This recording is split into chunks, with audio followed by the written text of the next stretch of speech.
So good morning to everyone. My name is Laura Brooks, and I'm the Program Director for West Business Development Center. And we are a small nonprofit that helps small businesses survive and thrive by offering free services, counseling, and training. And we are in Mendocino County. And you are here to listen to the work of art, how to develop a business mindset without losing your creative path. So we would love to welcome you all and see who's in the room. I see Monica, and I'm going to figure out if I can make it possible for you to be visible. I think they may have to click the thing that says share their video and audio. We'd love to just actually be able to see and hear folks as if we were in a real room. Oh, right. So Clara said they have to ask permission. Mm-hmm.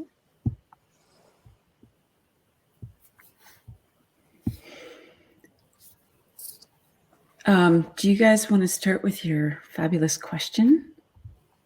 I just let 2 more people in. Okay.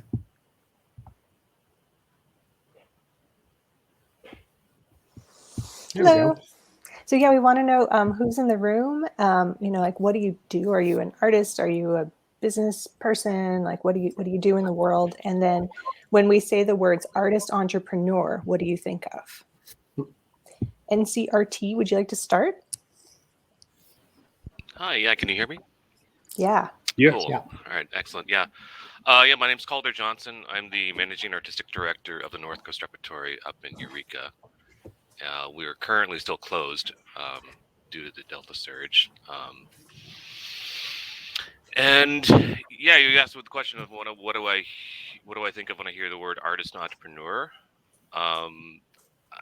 I guess I have a completely sort of a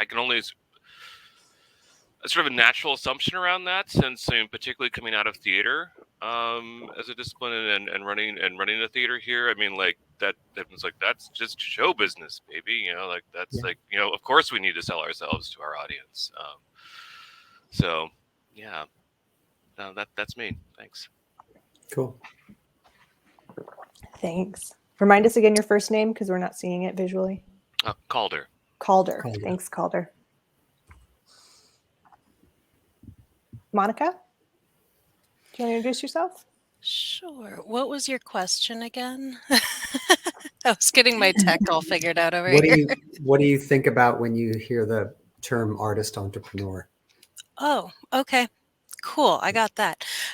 So cool. I'm Monica Topping. I'm up here in Humboldt County. I'm the administrative director for the Ink People Center for the Arts. I also coordinate North Coast Open Studios, which is a 2-weekend long, when we're not in a pandemic, community art event where more than 100 artists open their studios to the public, which is actually also a Dreammaker project of the Ink People. So I've been part of the Ink People longer than I've been on staff here.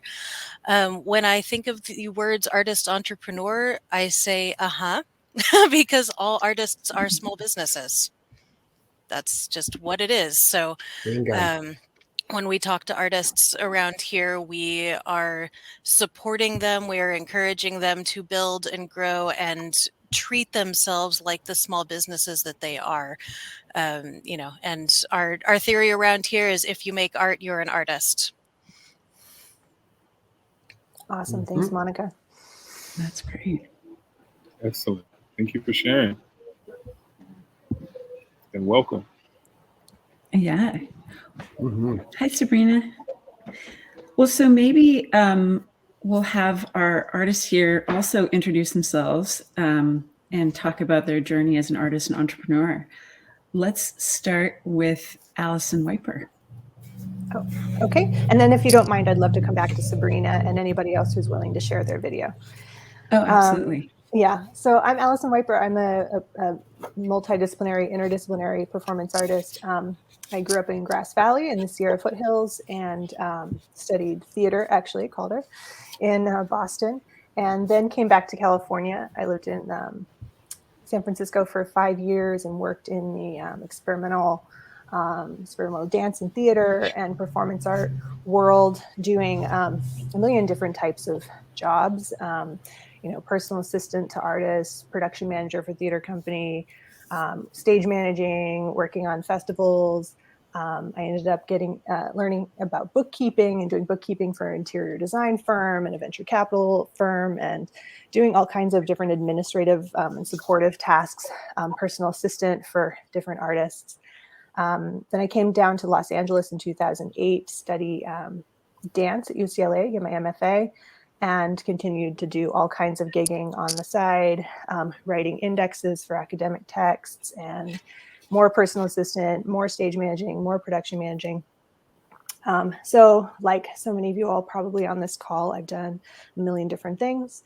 And I started to realize that really one of my roles, in addition to being a performer, and a performer who specializes in collaboration and interdisciplinary collaboration,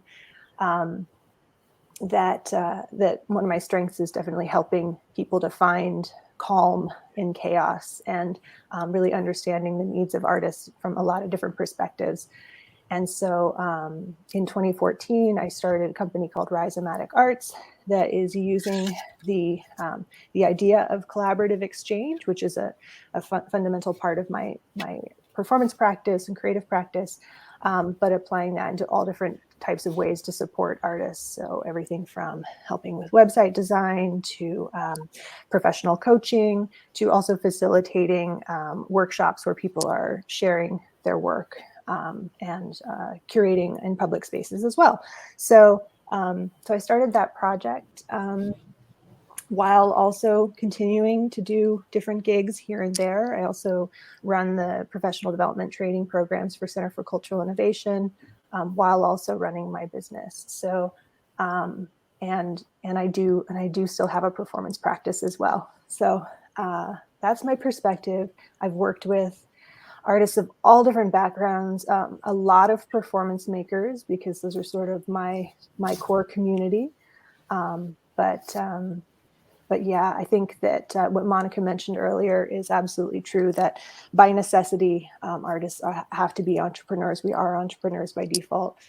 We're responsible for absolutely everything. We have the skills of a CEO and an entire team under our belts. We're incredibly skilled and visionary. And so I think that there's an opportunity for us to really have a lot of power in the world and in our own careers.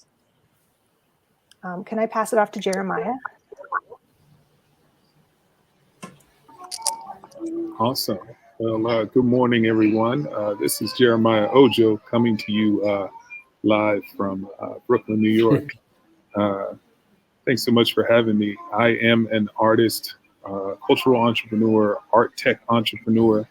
I guess probably for the last 10 years, I've been working professionally, both as an art coach and also art management consultant.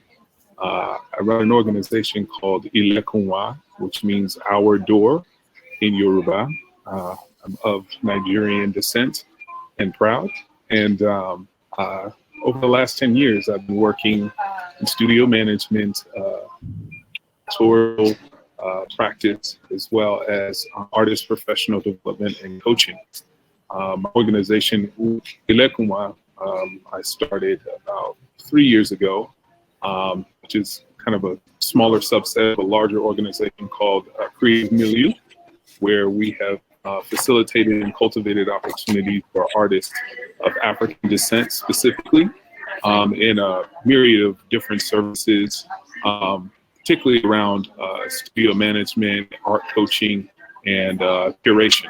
I've collaborated with a myriad of Black-owned arts organizations and individual art incubator spaces around the country, and I've conducted workshops and worked actually hand in hand with Allison with CCI, which I've enjoyed thoroughly, conducting pricing workshops and offering different elements of support, encouraging artists to understand themselves as entrepreneurs. And I believe success is about support, and with every artist, regardless of discipline or practice, needs to understand the foundations and the fundamental principles of business, that even if they don't create it themselves or manage it themselves, that they're aware of the principles. That way they're not taken advantage of. So a lot of my work focuses on that. Artistically, I've worked as a professional photographer, a sculptor, and have worked in supporting many visual artists in studio management, pricing, and logistics. So I'm excited to be here, and yeah, just open to a great dialogue and supporting other creatives across disciplines. I primarily focus my work on visual artists, but a lot of the same principles of coaching and supporting artistic and creative entrepreneurs is pretty much the same. So I work across all media. Thanks for having me. Thank you, Jeremiah. Ray Beldner, would you like to Yeah, tell hi us a little guys. about your journey? Thanks for being here this morning. I sense a theme going on around artist entrepreneurs in this conversation. We seem to all be in agreement about that.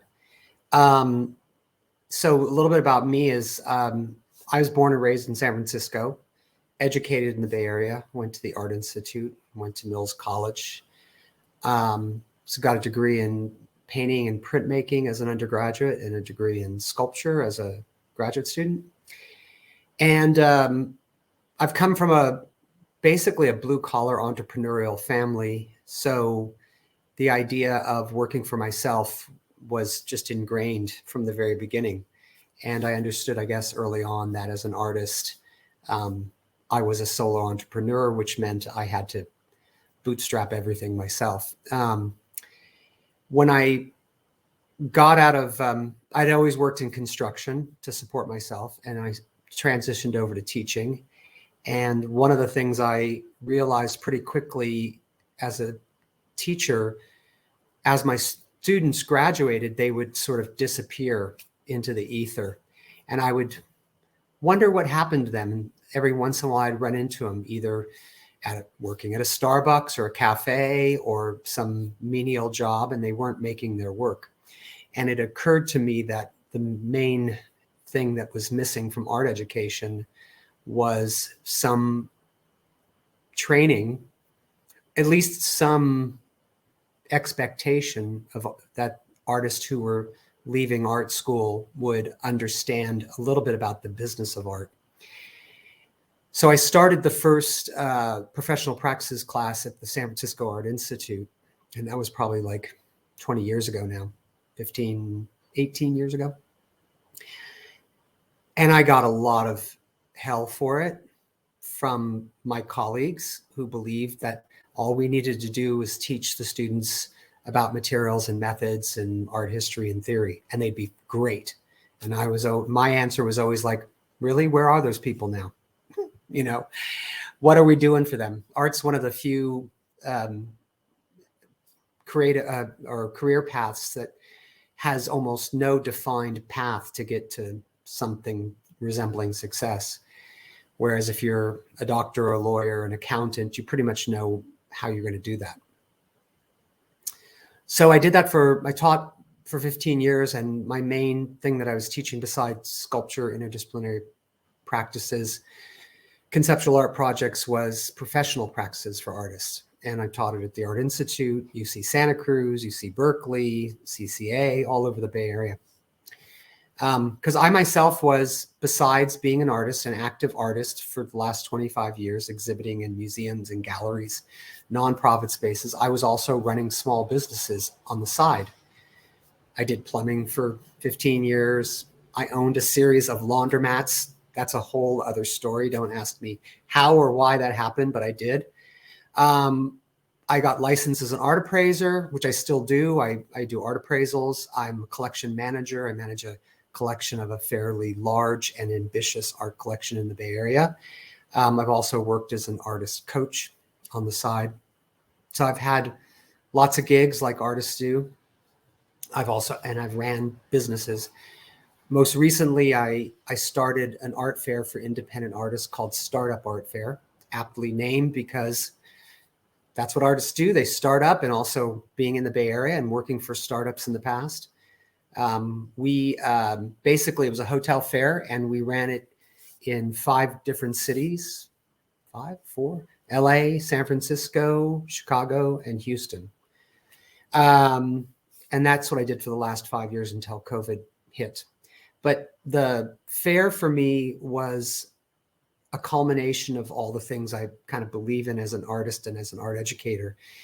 I was bringing together the skills that I had into this event business to create opportunities for artists to help them jumpstart their careers and grow their careers. So because an art fair to me is not a place to exhibit art. It's a giant connection hub where you meet gallerists, art consultants, other artists, art publishers, different people in the art community. And so it's an enormous opportunity for artists to advance their career. The other thing that I do is I do workshops like this, but I also work with a group called Keep High Pie, which means to, I think it means something like to create and thrive. It was started by a curator in LA, Andy Campagnoni, and it's a professional practices workshop that used to take place in different venues. It started in Hawaii because the word Keep High Pie is Hawaiian.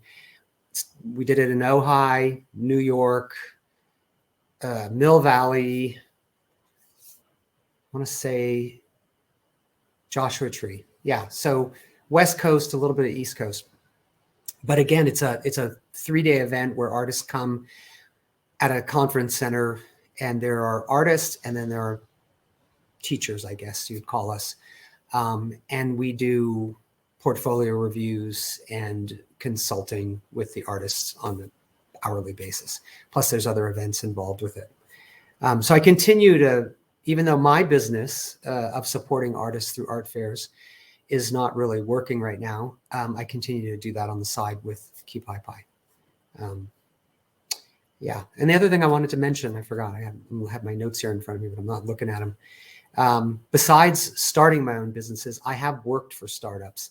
And I think that's been super helpful to me as an artist to see how real money is put towards a business to grow it very rapidly. I worked for one of the very first companies in the first .com boom that sold art online. It was called Next Monet.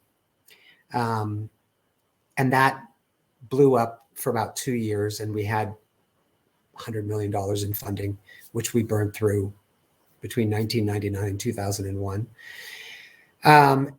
And when the .com bust busted, it went down the toilet like a lot of things did. And then I worked most recently before I started the art fair for a company called The Real Real, which resells luxury goods online.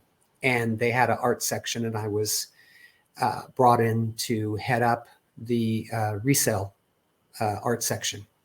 And that was a company that went from, it was started by a friend of mine, Julie Wainwright, who's the CEO and a very, very smart person, powerful and smart and very small. So I don't know how she does it all. But it started, I think when I came on 2 years in, they were at $50 million in sales,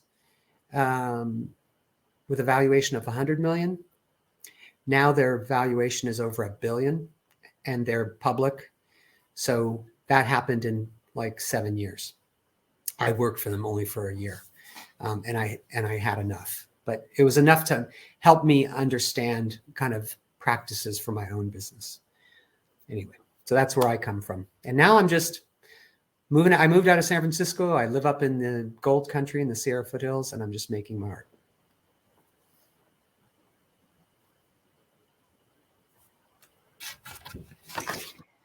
I'm wondering if we would like to pose the question to Sabrina or Lillian of what you think of when you think of artist entrepreneur. Sure, I can speak to that a little bit.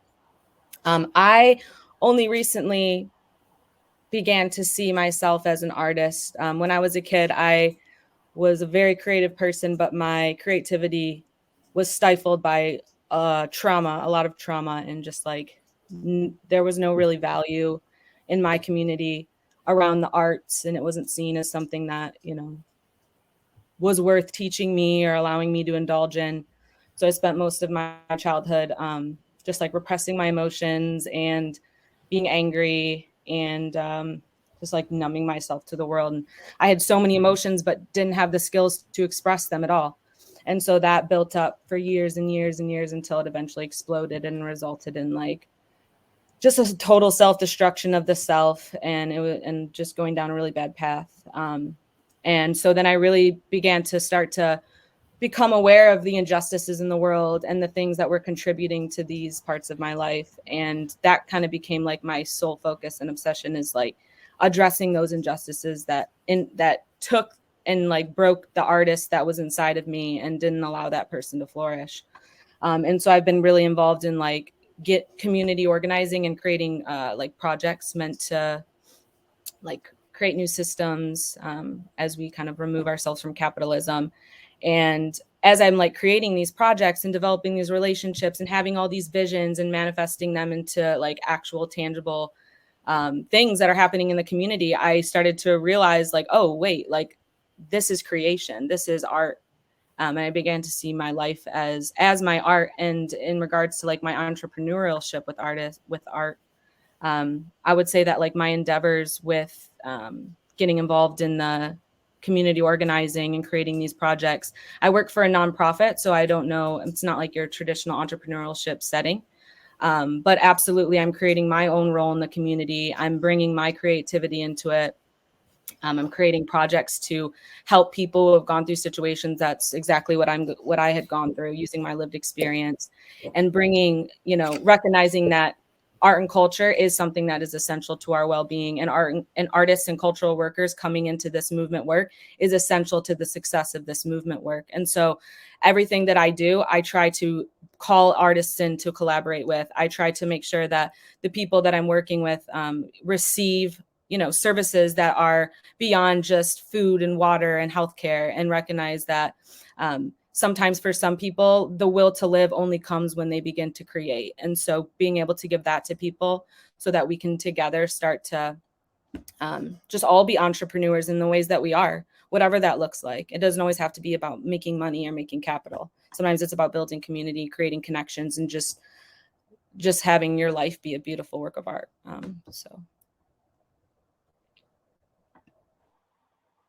Thank you, Sabrina.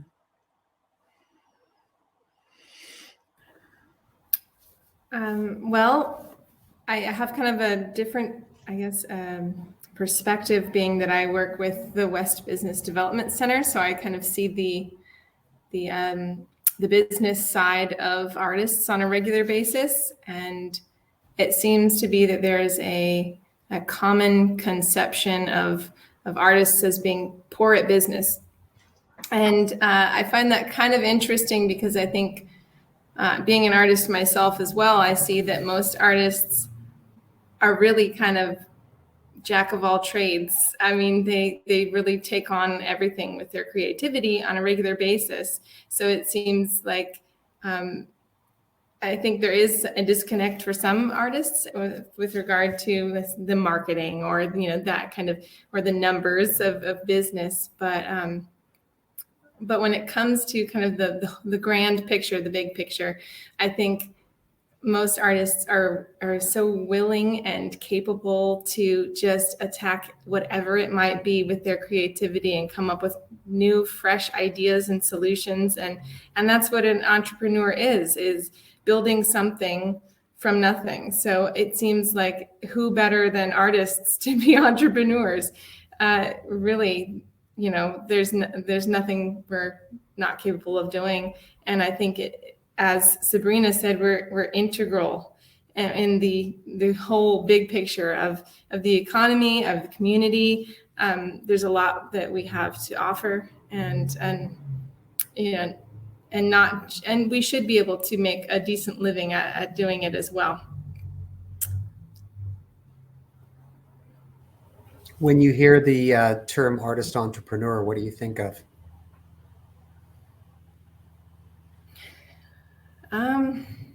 Well, I think obviously it's kind of what I think. Yeah. I love that we're all in agreement here. Well, and I love Calder, that question, Calder though, shared actually. that too. Like you have to sell tickets. We have to Right. market. We have to do all this, obviously.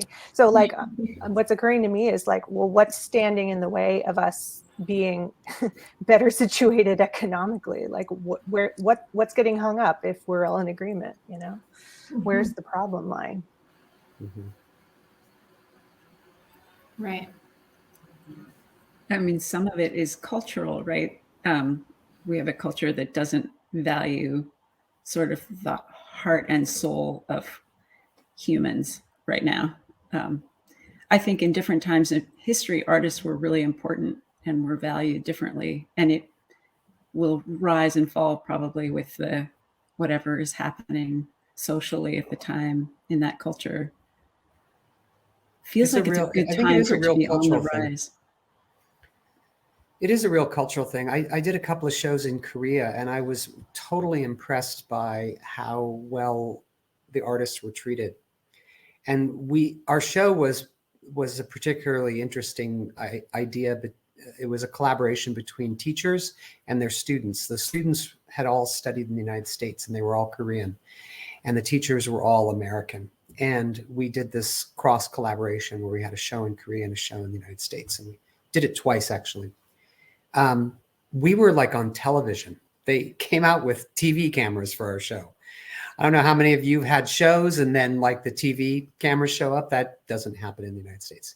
But also the kind of the real respect that they show to teachers in Korea, at least from my experience, was amazing. We were really considered at the top of the food chain in some ways. And being an artist and a teacher, that was even better.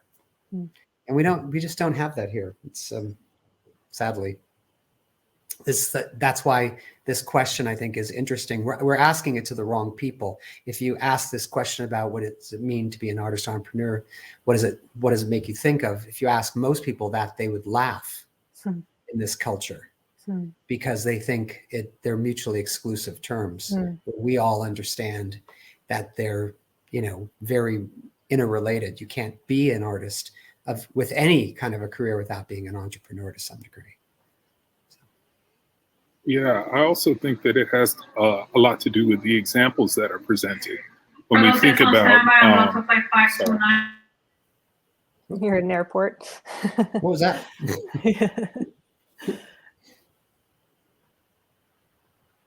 We'll wait. Is he in an airport? Is that true? I think so. Oh. See, artists show up from everywhere. That's right. Yeah. We're infiltrating all parts of society. Sorry Get about on your that. plane, Jeremiah. Oh, no, I still have another hour, but Wow. yeah, I had to come in order to make all of this work. But yeah, I mean, that's in essence part of it. It's like the spirit of entrepreneurship is improvisation, but it's also looking back and reflecting on your experience and the things that you've made mistakes on, the things that you've done well, and building patterns and systems to replicate success. And I think so much of what, not just being an artist, but also professionalizing your practice is about taking time to reflect and seeing what those experiences are and making note of them, and then building a rhythm or a system that can support those successes. And those examples are evident everywhere. A lot of primary and indigenous cultures do it every day because they document our culture. So much of what we know now about history is birthed out of artistic practice and people who spent time drawing, sketching, sculpting what has happened. And we're using that information now in the contemporary, quote unquote, to define what we see and understand artistry to be. And the examples of what success often isn't, it's very myopic. You don't find, we describe, those who design billboards, graphic design, typeface, or Hollywood actors and actresses as artists. We think of the, woe is me, I'm struggling to pay my rent, buy this painting for $15 kind of thing. So I think part of the challenge is changing the perception of what, artist as entrepreneur is by explaining and showing all the examples of what success not only has been, but has continually been. So I think that's really important. And to Sabrina's point earlier, that's about community, right? And if you're immersed in a community that is engaged in common values and a common understanding, then you'll have those examples because you are a product of someone else's success as an entrepreneur. You saw someone who said, hey, if I do this maybe another week, another month, or another year, I too can be successful. And that's the motivation that keeps you within making and creating and storytelling. So it's important to look at all the examples of what artistry can be, because at every level it is entrepreneurial, because it is gut, it is spirit that guides us.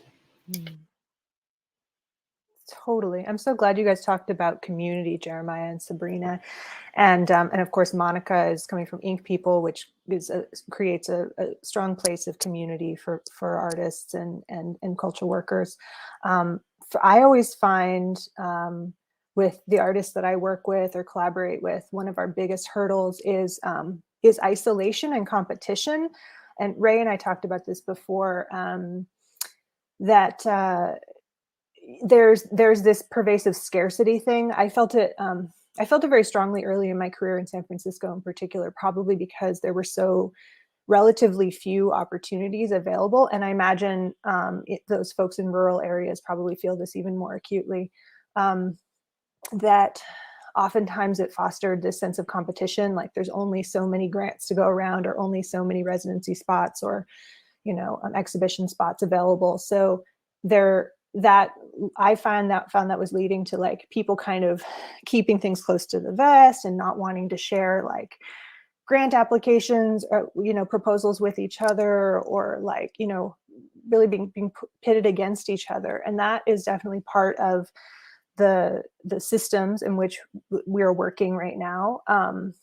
Philanthropy is sort of set up this whole structure that is like awarding only the most worthy. And there's this whole sort of romantic notion of like the artist being, gifted all these funds by the patron. And so we have those examples of the starving artist who's just trying to sell something on the street corner. And then we also have these images of these art stars, right? And a lot of people in our culture look at artists very cynically, because they say, oh, artists are just like taking advantage of people. They're hucksters, whatever it is. So it's like you have these two sort of like pervasive ideas, and then working artists are just kind of like trying to do our thing. And if we're additionally feeling this constant scarcity and this need to be in competition, then it just like makes our daily lives that much harder. And it's very wearying. And so, maybe Calder being in the theater community, like there is something sort of, the reason I was drawn to theater initially was because I loved that kind of like group, hey, we all got to put on the show together kind of spirit. But there's still this pervasive competition thing that happens, especially when you're talking about like auditioning or applying for grants or things like that. So this idea that there's not enough resources to go around is a big thing that I find getting in the way. I'm also really an advocate for artists talking really frankly and openly about things like money, about pay, like if you're hiring somebody, being upfront about like what you're paying and making sure that pay is equitable, but also talking about like what you charge, what you earn. I feel like the more we can talk about those things openly, it kind of helps to break down some of those walls. What do you guys think?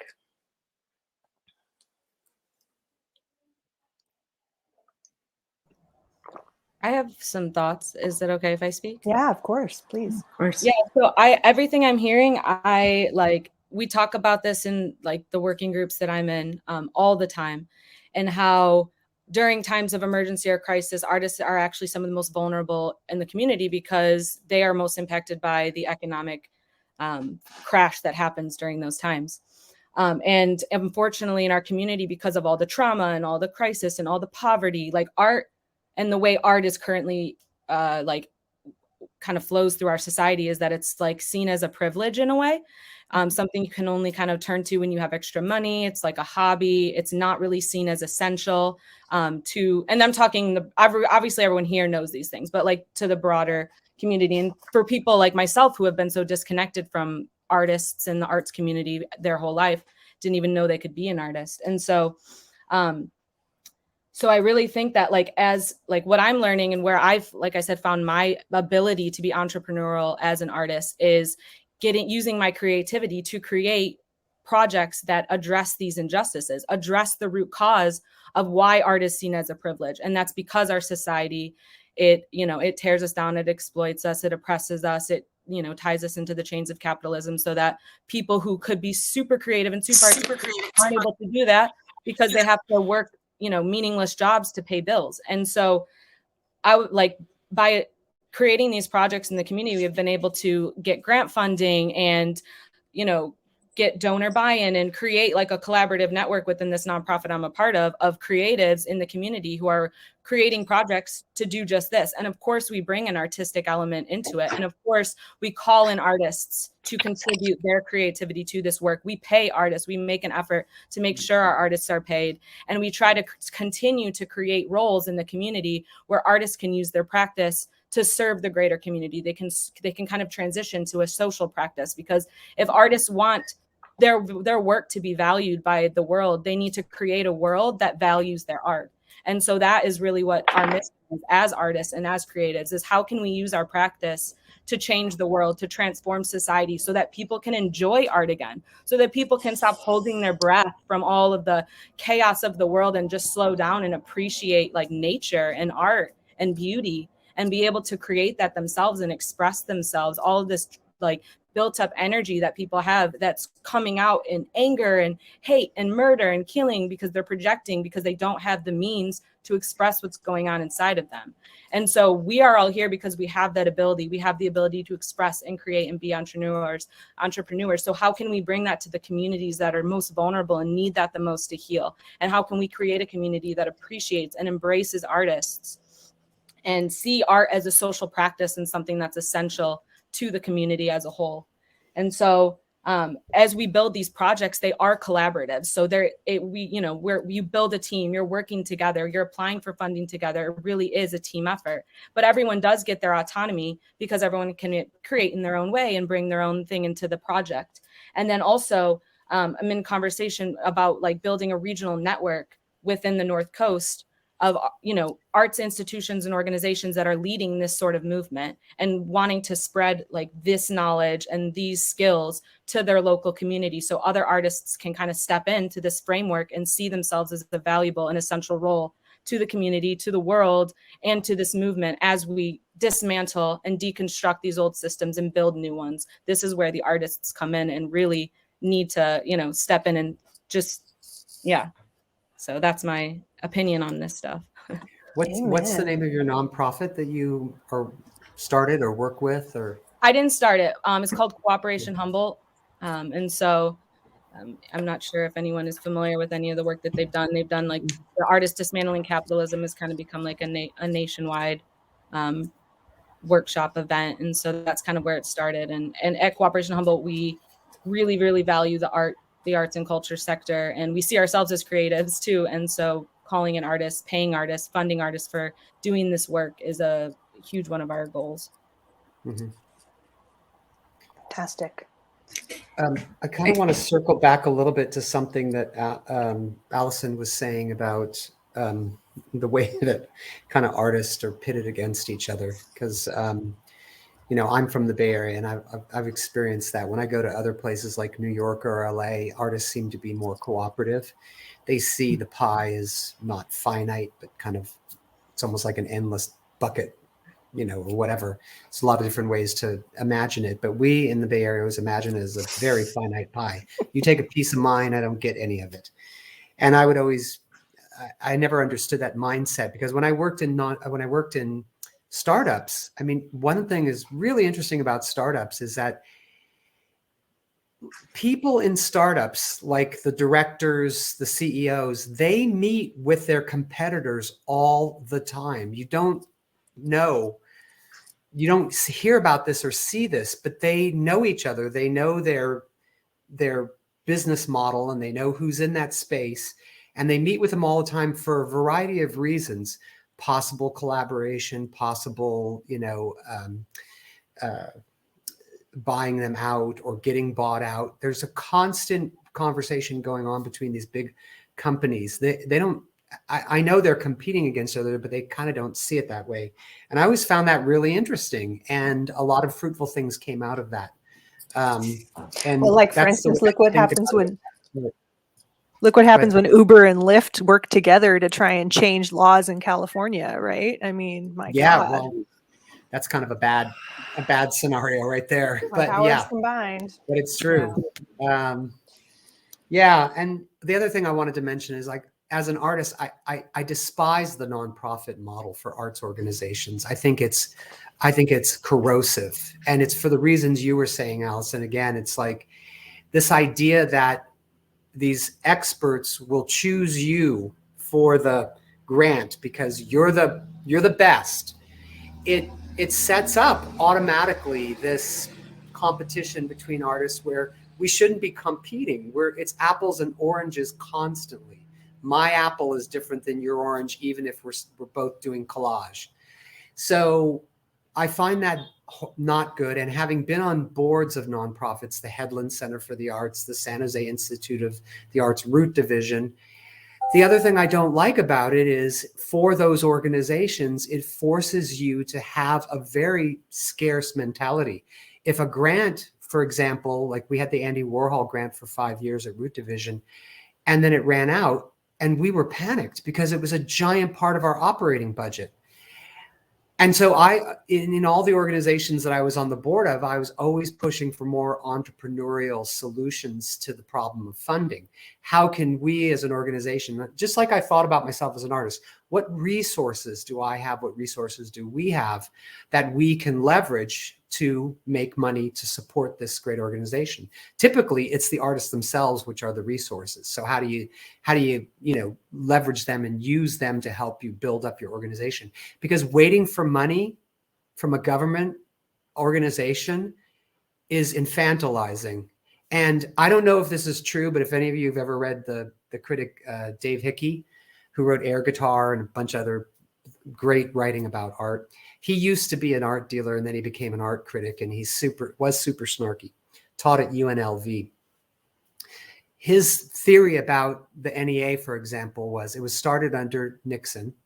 And the theory that he posits is Nixon started the NEA to get all the artists who he saw as subversive, and he wanted to find a way to get rid of them in some way or keep them down. So you give them money and you support them with government funding. And then one day you just pull the plug and just watch them all collapse. That was, according to Dave Hickey, that was the scheme for the NEA. Anyway, but there's some weird truth to that. Like, if we become dependent on anybody to give us money, we're toast. And I've seen it happen many times. The very first year I was on the board of the Headlands, we lost a big grant. We had to lay off half the people that work there. I mean, what business would do that? Anyway, so this is all saying that we really need, as artists, to depend on ourselves, our own resources. We need to be entrepreneurial. We need to leverage what we have, and we can't really rely on these other funding sources because they can be taken away and they can be corrosive to this concept of community, which I think we all agree on is probably the key element in supporting artists and arts organizations. Don't get me started. Interesting. Yeah, I've never thought of it that way, but it's really interesting because a grant then furthers the notion that you need help to survive. And the it's idea why people have the perception that artists are needy, because we're there with our hands out all the time. I also think it's important to contextualize that as well. And Monica, see your hand. We'll come to you here in a second, but I want to make this point. I did a podcast interview last year with some art entrepreneurs based out of Montreal and Toronto. It's kind of a collaborative conversation. And in Canada, there's so much government funding, particularly, kind of stemming out of what they have in Europe. There's a lot of bursaries and grants and funding for arts and culture. And there's such a dependency there that it doesn't allow that entrepreneurial spirit to take risk, right? So they're risk averse. And, as I said before, the spirit of entrepreneurship is improvisation and willing to take risk and, taking a little of this and a little of that and seeing what happens. It's experimentation. And the conversation I was having with these young entrepreneurs was to remind them that they are creatives, and that they must squiggle the line a little bit, like throw away the ruler, let some paint drip, see what happens. Because the social safety net during quarantine, when we were having this conversation, was pulled away, and they were just waiting for someone to tell them what's next. So I think it's important to also think about the context to which we understand, the dependency of support and how we see and understand that from a governmental standpoint, from, foundations, patrons, and the like, but also understand your capacity as an individual artist, Sabrina, and I'm sure many others who are out there working in collectives and communities that are looking to support each other. Because I know many artists, particularly within the Black community, where there is that art star, but a majority of their resources are from generating their art is put back into the community and supporting other artists in making, ideating, sourcing materials, or even owning their means of production, buying trucks for delivery, Nipsey Hussle, thank you, Allison, and buying the building that their studios are in. Everyone's putting in resources and saying, hey, let's build an equity stake in what we know all our futures are tied into. So I think when we look at, systems and structures of capitalism, let's also look at, the production of our desire. Like, what are we desiring to become, and understand what are the things that have made those individuals successful? And let's work backwards. And how can we build something that is equitable and ethical?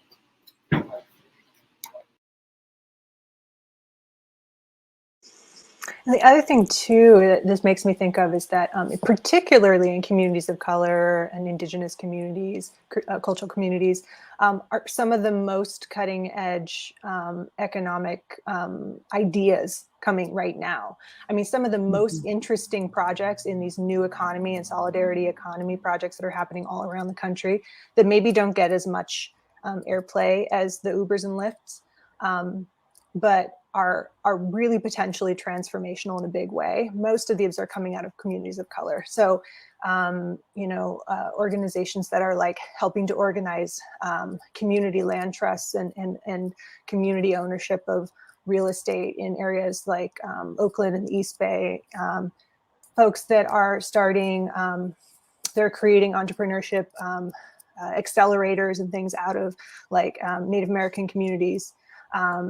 People who are coming up with like large, what are called susu circles, which is about sharing money horizontally within a community and passing off money to those in need and circulating money in a small community space. I mean, those are all coming out of like Black and immigrant communities. And these are ideas that we desperately need right now in the state we're at, with capitalism kind of falling apart and the climate crisis. And, we need these creative ideas, and like, 9 times out of 10, these ideas are being germinated in arts and culture spaces. So, and again, like I said before, like we as everybody who's at least shared verbally today seems to agree, artists have all of these tremendous amount of skills. I was just listening to a panel of Black artists in Providence, Rhode Island, who were talking about working on a civic project that was bringing together people from all different sectors in the city of Providence.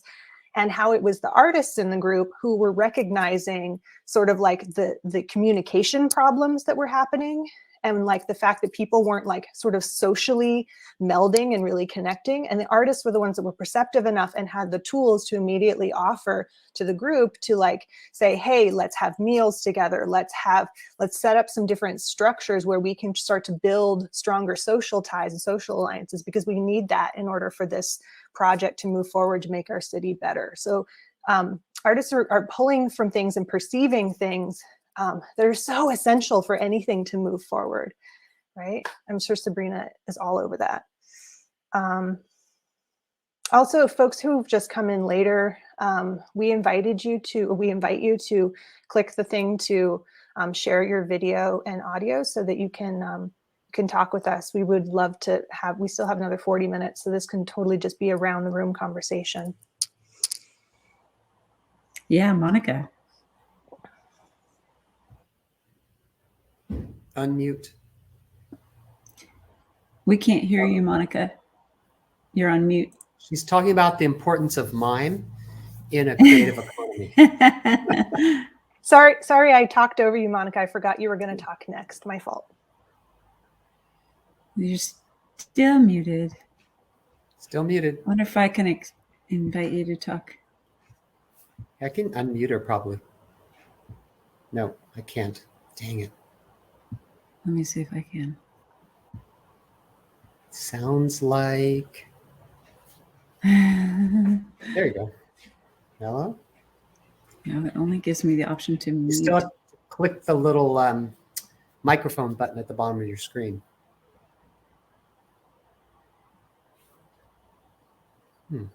How did that happen? Not yet. It still says Muted mute. before.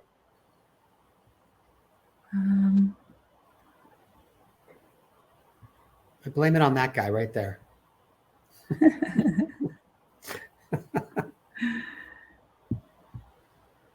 Bummer. All right. Invite to video call. Let me try that.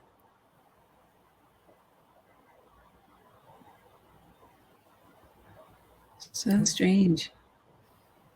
Okay.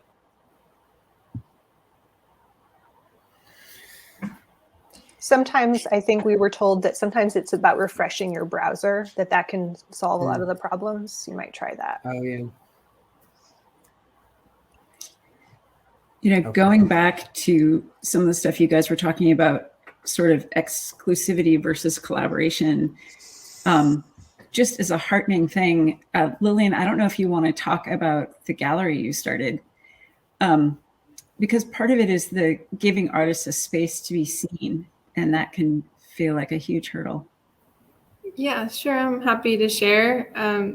During this pandemic, myself and two friends started a nonprofit that we'd been talking about for years. And we started with virtual shows since we had no way to really come together.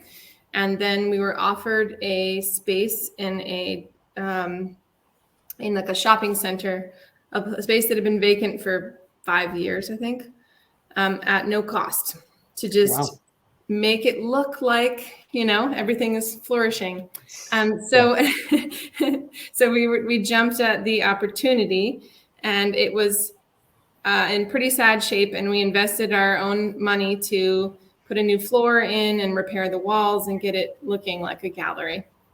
And that was a big undertaking, but we made it happen. And we've had 2 themed shows. So we let everyone submit. There's no submission fee, and we take no commission. And we're only able to do that because the space is available for free right now. But we've also been coming up with new ways to cover our costs, like, credit card charge fees, for instance. So we had one artist right now who's in the show who's donating a print, and we're going to frame it for her and then raffle it off because people have showed interest in it and she didn't want to sell her piece. But we've had people of all types of experience we've had a 12-year-old who sold her first piece, so it's really building that sense of community. People who've never shown before because they didn't have a body of work now feel really inspired to keep creating and to keep building this community with each other. And everyone wants to be a part of it, which is really exciting. It's also a little bit difficult right now with the pandemic limiting us, because I would just love to dive in, and just bring everyone together. But we are trying to kind of break the gallery mold, because we came together as a group not loving what was currently in our community. And it felt very, very alienating a lot of the time, and also prohibitive to people who didn't have a lot of money. If you had to have submission fees, and then you have to raise your prices to cover the commission fees, and then maybe your piece doesn't sell because it's now priced higher, or things of that nature. We just found we didn't like it. And we just want to find another way. And we kept saying, we're creative people. Can't we come up with solutions? Can we try this a different way? So I don't know if it'll be a fantastic failure, but it's worth trying something different. So that's what we're doing. And Ray, you'll probably be familiar with this, but in the tech world, if you fail, like that's considered a huge gold star, you're more valuable if you fail. I remember in grad school just being so frustrated with academia, because in academia, there's no space to fail. My first MFA project totally failed. I learned so much from that failure, but I didn't get any credit for it. I had to go back to square one. Right. Well, 99% of art making is failure, and you build on the failure to create something better. And it's the same in business. I mean, again, my friend Julie Wainwright, who started The Real Real, she was in the first .com boom. She was the CEO of pets.com. Do you guys remember that website? They were infamously the whipping boy of the hatred of the tech community, or of tech in general, because they were seen as these profligate, not very business savvy people that took $100 million and burned through it in about a year selling pet food online. Now, of course, that's perfectly acceptable. It's a great business model. Then people weren't really ready for it, just like they weren't ready at the time to buy artwork online, for a variety of reasons. But she failed spectacularly, and she was vilified in the press. I mean, you could go back and just Google her name circa 1999, 2000. But she went on then to become CEO of another company that did moderately okay. She went on to start another business that went on to do moderately okay. And then she went on to do The Real Real, learning from these massive failures, and built this company into a NASDAQ traded billion-dollar company. So Lillian, we hope, with the concept of failure. We hope you fail tremendously. We hope you fail. Monica, I don't see failure as other people do, for sure. It's all just a process. It's all just a path to get. Well, a 12-year-old still sold a painting, so. Yeah, she's not the only one, but that one was just really touching. So. Monica, did we solve your audio? Still working on it. Yay! No, did we solve my audio? Yes. So I've definitely got some multitask happening over here. So I had some thoughts when I feel like we're moving back a few pages into the back to grant funding talk. And relying on grant funding. So I have two separate kind of views of this happening here. One, I've been running North Coast Open Studios since 2014. That's when I took over the events up here in Humboldt.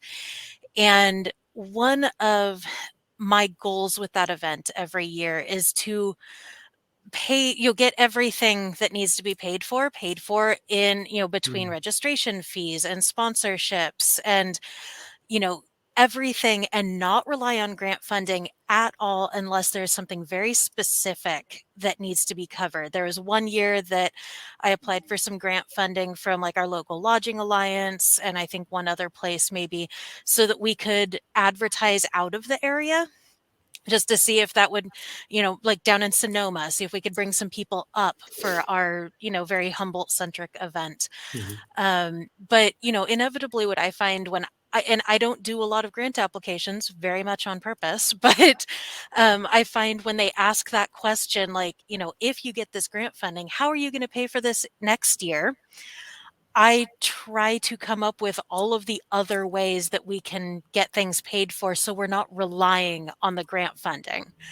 Now, that said, my budget for North Coast Open Studios for 1 year is much, much smaller than, say, the budget for the Ink People Center for the Arts for a year.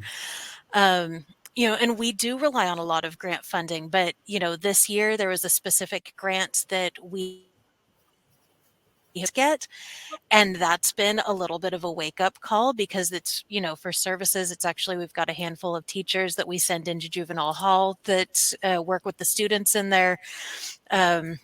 We've got, a music mentor, we've got a physical art mentor, we've got a poet that goes in there and works with the students. And without that grant funding, what do we do? And as we are working towards the end of this calendar year, and our executive director, Libby, who is amazing and is a co-founder of this nonprofit 42 years ago, she's getting ready to retire. And so we're looking at what the future of the Ink People looks like. And I feel like we're looking into what are those other things that we can do? What are the other like fees for service that we can offer? Or, getting out more to like talk to sponsors in the community. And I mean, sponsorships are about as reliable as grant funding, honestly. Even if you've got a certain sponsor that's been with you for years, they may have a bad year and not be able to help you out. But, finding different ways. We moved into a new building about 3.5 months ago now, and it's big and it costs more than our last building did. But hopefully this is our forever home with any luck. I'm crossing my fingers.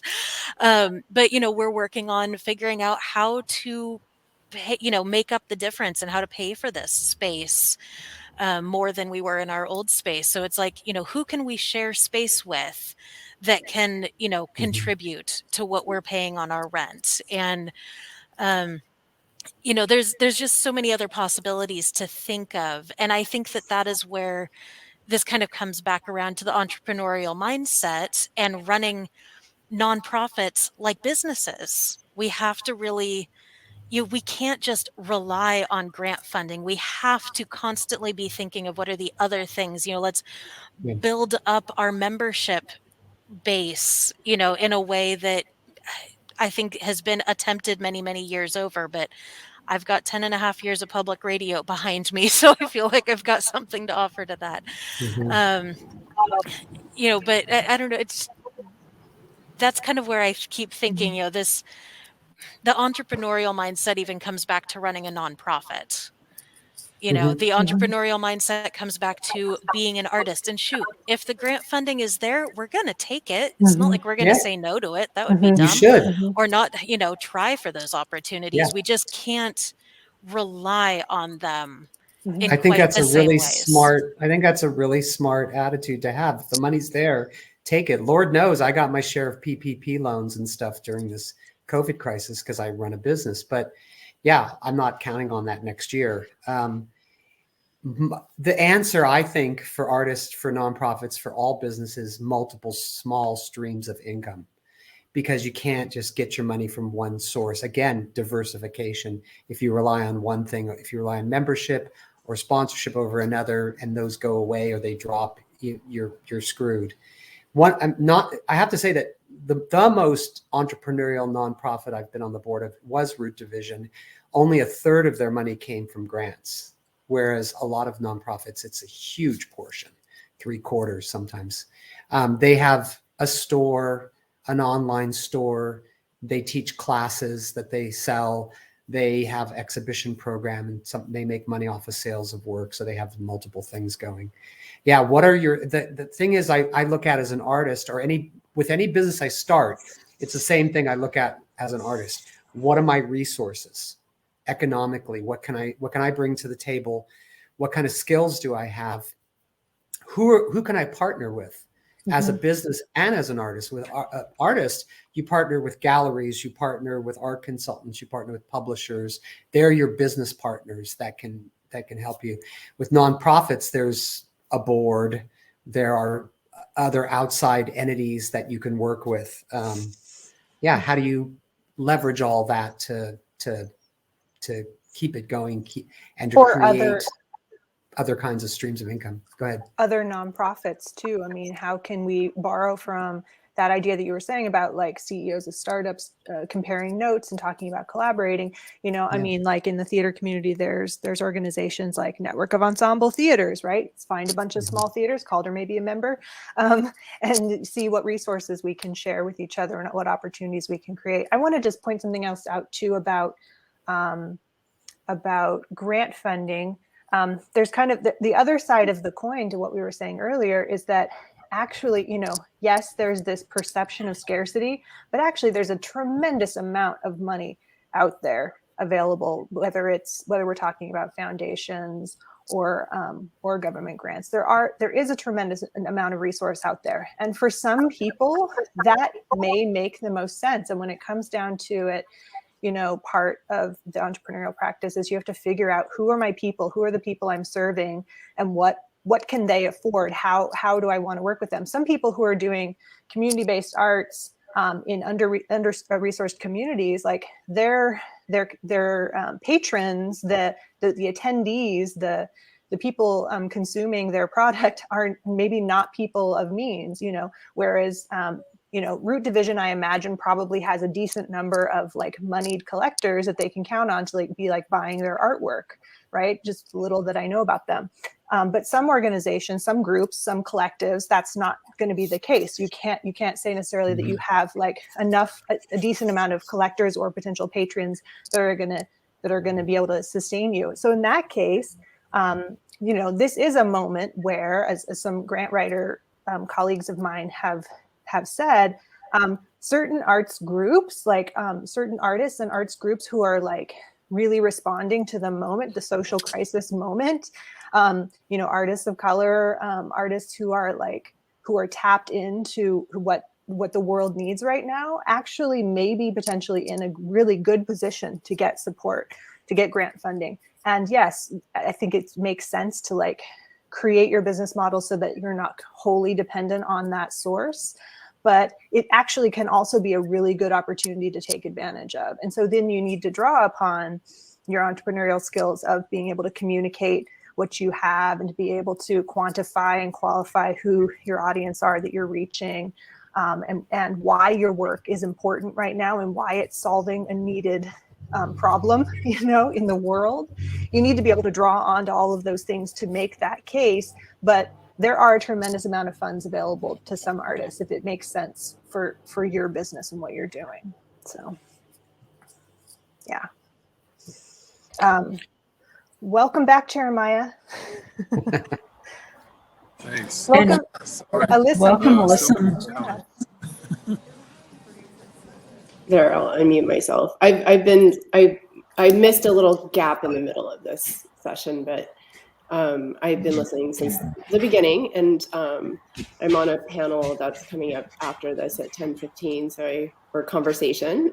So I hope everyone joins there. If it's okay, I'll share just a couple of thoughts and reflections.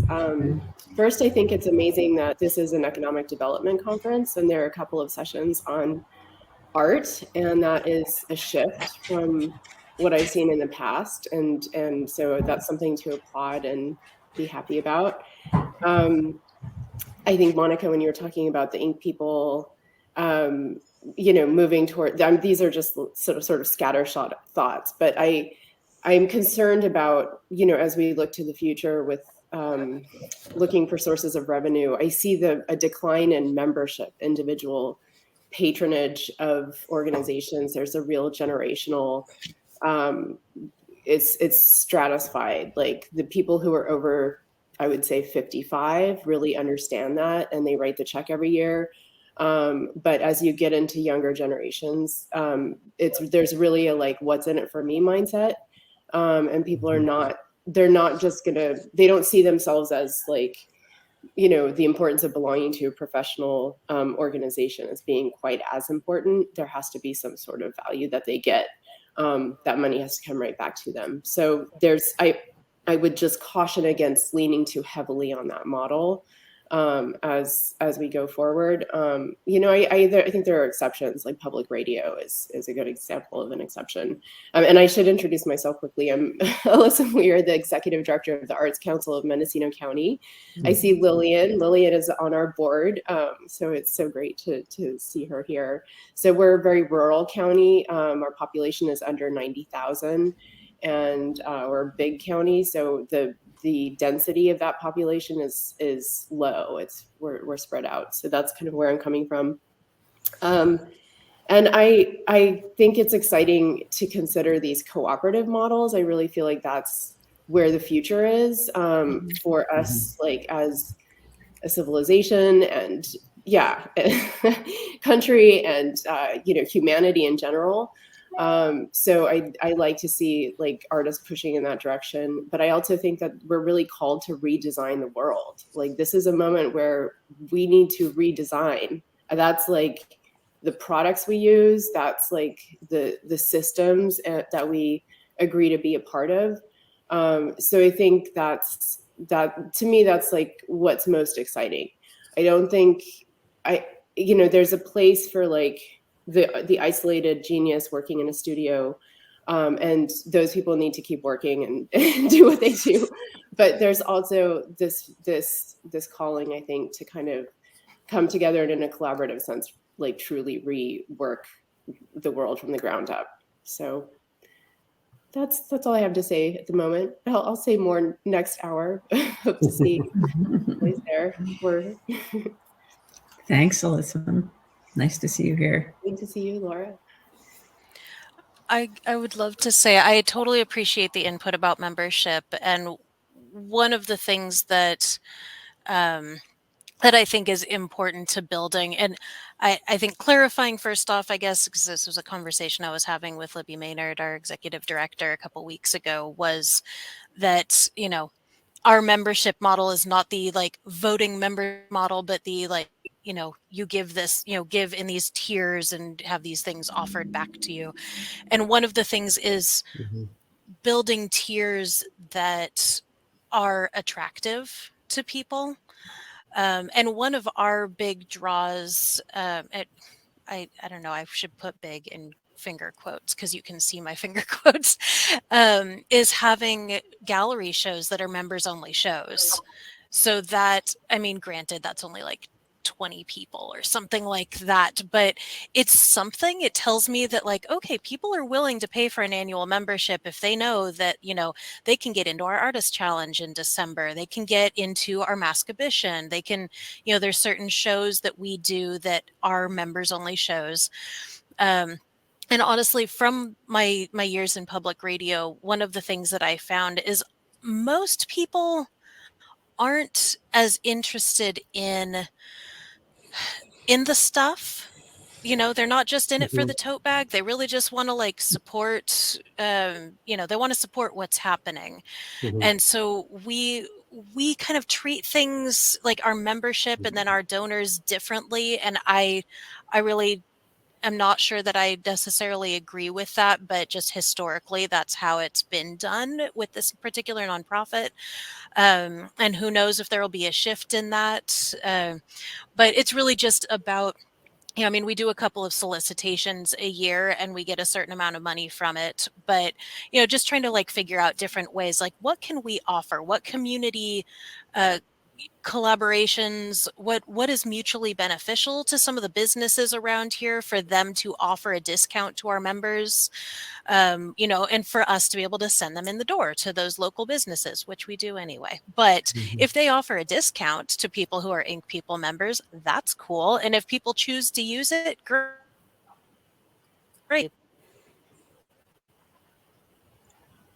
Uh-oh. But yeah, I totally appreciate that input. I want to make things bigger and better and have be better at reminding people that their membership is up so that we can, keep them in rather than trying to recapture them after a long period of time. There's a lot of fundraising stuff going on in here.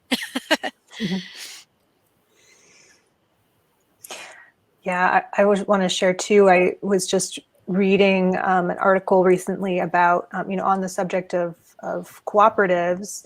At Center for Cultural Innovation, where I work, we are very invested in and interested in cooperatives and working to find ways to get the philanthropy sector to actually be able to support cooperatives, and which they would not normally do because normally they only see nonprofits. So, but one of the interesting opportunities that's coming up for folks now is that, in this sort of the baby boomers, as the baby boomers are all retiring, there are these companies, these established small businesses that are potentially looking for new ownership. And so some, like one famous example, Bob's Red Mill, that makes all the great organic grains and stuff, instead of selling off to some other craft or some big corporation, instead the workers became the owners. They became a worker-owned business. And so as companies in general are kind of aging up, or even if the spaces that they own are becoming available as their founders are retiring, can the workers take over ownership of either those physical spaces or those businesses? So it's something in between a worker-owned cooperative, and there's kind of a employee share model that more and more companies are exploring. So interesting moment, interesting possibilities. I think it'd be so helpful to have those stories be told loud and widely, because they're, even in a community like Mendocino County, we have buildings that have been sitting empty forever, and they don't make sense as investments for real estate developers. The way I see it is they kind of have to be community owned. That's, it takes a lot of people wanting ownership of that and wanting to care for it and come up with the amount of money that doesn't make sense to a developer to retrofit it for use. And so if we had models like boilerplate templates available that we could just grab and run with, that would be incredible. If we saw other people doing it and learned from their lessons, what doesn't work, what works, that would be really helpful. Right now it feels like bringing that concept up is a fantasy. It's a dream. It's the concrete examples, and they're starting to emerge, and they're starting to be out there. Sustainable Economies Law Center, which is based in the Bay Area, is lawyers who are focusing specifically on co-ops. They provide a tremendous amount of resources. There's an artist co-op based out of New York called Ampled, which is a musicians co-op, platform co-op. And they have on their website, they share all of their materials, all of their agreements, all these things that can be replicated in the spirit of sharing. But Calder wants to say something.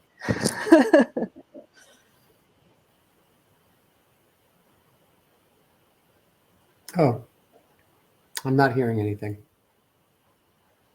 Sorry, how about now? Good. Good, yeah. Excellent. Okay, and then thanks for the catch, Sabrina. You and I have been in a lot of meetings together. So, but yeah, I'm gonna probably like Monica. I'm gonna kind of just wind back because it's back a few topics. I mean, first off, on the grant thing. I mean, I will say this just specifically coming from theater too. God, that's a touchy topic because we see in theater and in the performing arts, indeed, we see the distinction between being professional for profit. I mean, that's Broadway. I mean, we have a great shining example of it right there. And then the nonprofit world, and we see the differences there. And the reality is, people will come to me here, even just in Podunk, Eureka on the North Coast, and be like, oh, wouldn't it be great to pay actors, and wouldn't it be great to do all this stuff? And I'd be like, cool. I've done the math. Ticket prices will raise to $60 a ticket. That's what it costs. And then people are like, or more. It's like, well, exactly, or more. I mean, like that. And I mean, but then to me, I was like, oh, people are like, okay, we'll raise it. But then I asked myself, okay, but then like, I really want to get to the point that Sabrina was talking about, was like, which is like, who am I serving then? I'm definitely not serving the community as a whole at that point anymore. I'm definitely not serving the people who are perhaps most in need of this kind of thing. So then, like, okay, well, now I have to find some other way to pay for that. And I mean, there are just kind of like hard limits baked into theater in particular. Like, and people say like, oh, well, just entrepreneur your way out of it. I'm like, I have 120 seats. That's it. Right. You can only sell so many tickets. That's all my product. I have no more product. Like, there are hard limits there. And I think that's so, I mean, I think that I understand where people are coming from and saying like, oh, it's difficult, it's competitive. But I think a lot of those issues are structured around a really toxic attitude we have towards the arts in this country specifically. That's based around narrative. For example, I was thinking about this idea of like, oh, well, artists always greedy, always looking for a handout, infantilized, like, oh, give us money, we need money. No one ever tells a park ranger, why do you always have your hand out? Just make the trees work for themselves, right? We don't have that, but we don't have that because of a very specific narrative in this country that changed very specifically back in the era of John Muir, Teddy Roosevelt, that specifically instilled in the American consciousness that the wilderness, parks, recreational stuff are inherent public goods that are worth funding for themselves. And we've never hit that point with the arts in this country. We have no concept of the arts actually having an inherent public worth. And that's, to me, like, that's really kind of like the thing that we're constantly struggling and pushing up against. Or at least not since the national funding completely changed in the late 80s. Was anybody here working in the arts before the NEA completely changed what they're doing and stopped supporting individual artists? I mean, right. I mean, in my lifetime, that's been reality. I can share a fun personal fact. I worked at the NEA as a contractor under Arts Resources International, reaching out to all of the individual artists that received grants from the NEA, and all their files were in this file room above Pennsylvania Avenue, dusty old file room that no one went into. And it was like this tragic thing where this was this, this mausoleum of individual giving for the NEA.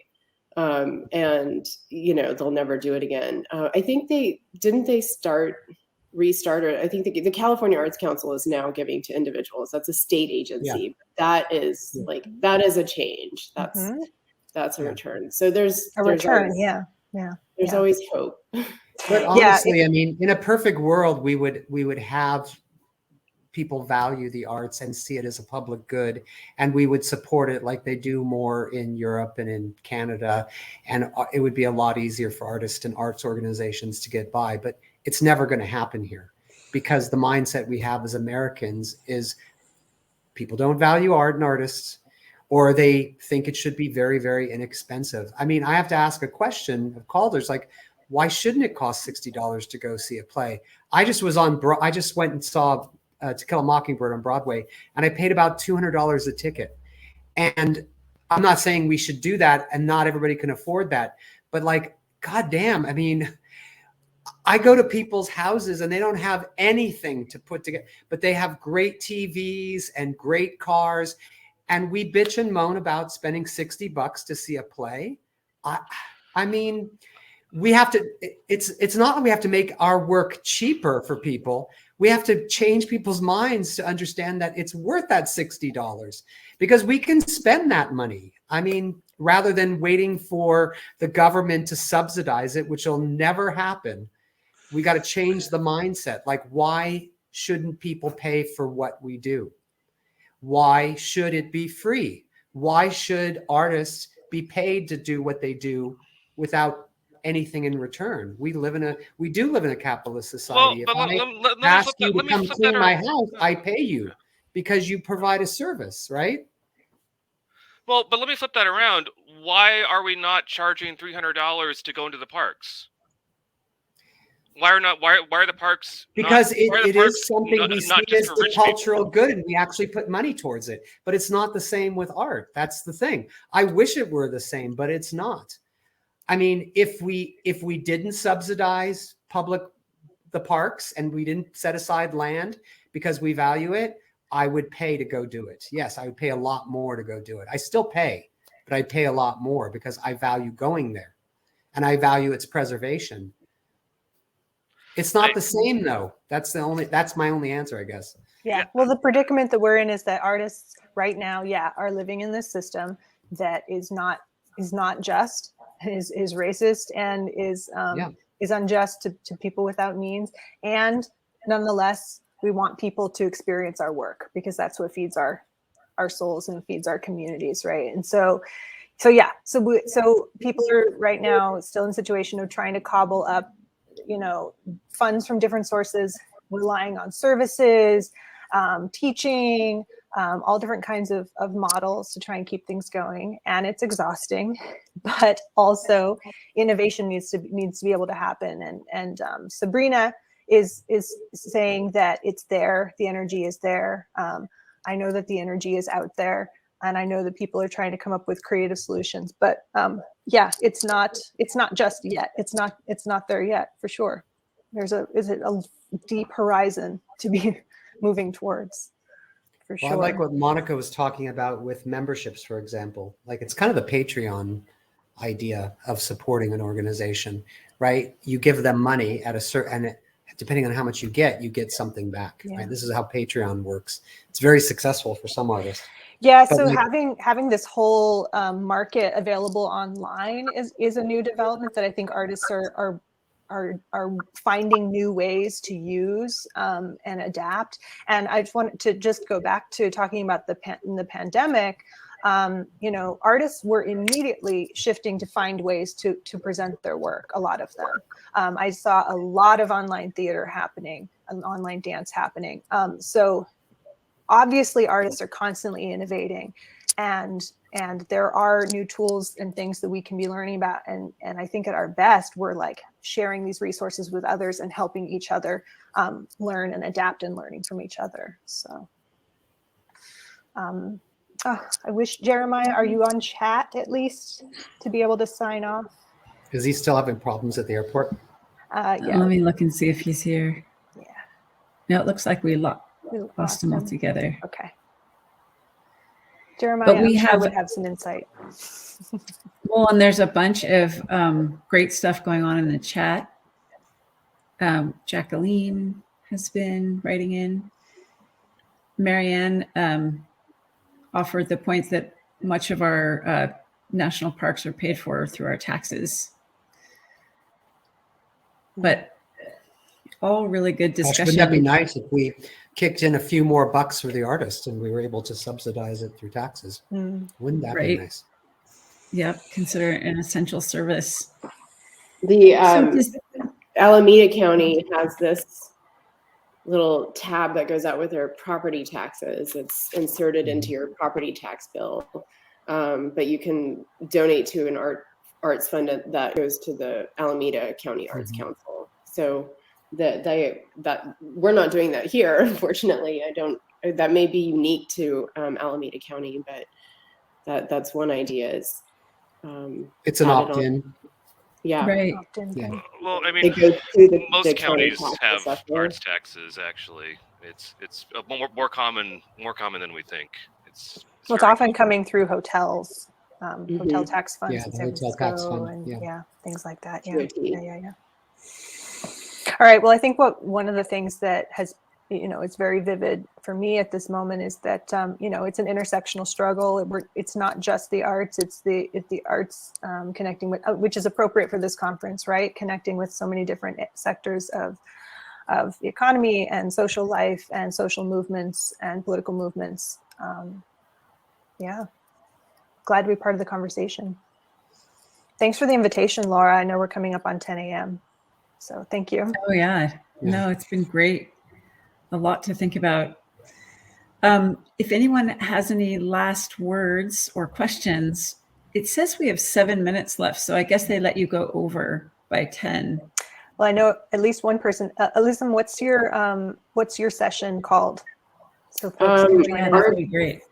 Arts and culture, public art, community revitalization, and social well-being. I don't know if that's an early title, a conversation with regional arts leaders. So yeah. So it'll That's probably at be 10:15. Yeah, 10:15. It's session 2F, I think. And it'll probably focus on cultural plans or having the arts and other kinds of plans, like general plans and public art. But yeah, one kind of thought I have to this conversation is that we glorify, hard work and suffering in this country, I think. And so the arts are fun and, there's a lot of joy. I think a lot of people who work in the arts are like happy.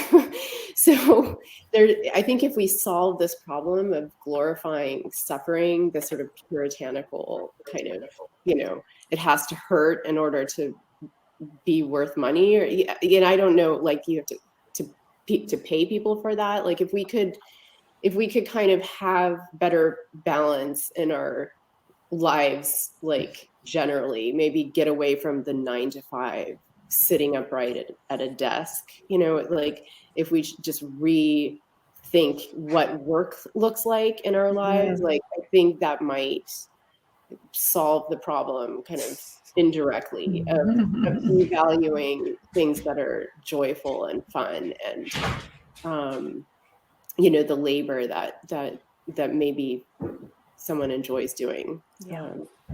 It certainly became very, very clear during COVID how important arts are to people's well-being, Yeah, I mean, there was more going on online than the previous 2 years. It seemed like my Instagram exploded with art all of a sudden from March 20th, 2020 to now. So that's a kind of a hopeful sign. Yeah, and the museums were making, and lots of galleries were making their work available in symphonies and music. It's true. It's incredible. It forced a kind of an interesting creativity from people since everything was shut down. I joined a private kind of like Facebook group of artists who were sharing resources and chatting with each other online on a regular basis. And there was a thing that kept me sane through this whole thing. And it was great. It didn't cost anything. It was a community online. We were able to share and help each other. And then weirdly, people were buying a lot of artwork online during this past year and a half. Yeah, visual arts must have done well because everyone was redoing their homes that had the means to do so. If you're stuck in your house long enough. Yeah, the people that got hammered the worst were theater people like Calder, I'm sure. Yeah, I was grateful for PPP. Way to really recoup from that. I was grateful for PPP funds and stimulus funds. Those were helpful for me, for sure, as somebody who was not actually out there performing online. So, one point from the chat, as far as trying to move the needle of our culture valuing art and artists economically, is that she says there's not enough done to tell the stories on how art contributes to the economy. We need some good artist designers to tell this story. Yeah. Irony. I agree. I mean, I don't know what the stats are, but I once heard some enormous amount of money that the arts contributes to the general economy. It's in billions and billions of dollars. And I don't think most people understand that. And, being Americans, we do understand money. It could be told as a kind of an economic story. It might be taken seriously. Yeah. Every year, Otis College produces a report on the creative economy in California. They also break down numbers by region. And so, the Otis report on the creative economy is a really great resource. They do make it very visual. But yeah, if anybody wants to make some art about that, check them out. It's available for free online. Yeah. That's great. I'm going to look that up. It reminds me, I don't know if you guys, but I've been around long enough to remember when like organic food was not valued. And so it was just tiny hippie corner stores. And then all of a sudden they realized there were a ton of people that wanted organic food. And now it's this huge Whole Foods, and we know what's happened with all of that. But it's interesting, and that's good. It brought more of that to everyone. Well, is this where we say goodbye and move on to the next session and get some tea? Sounds like a good idea. Thank you all for coming. Thanks So everybody so for pleased to logging meet you on. all. Yeah. Keep doing the good work that you're doing. Yeah. You're here. All right. Bye all. Thanks, everybody.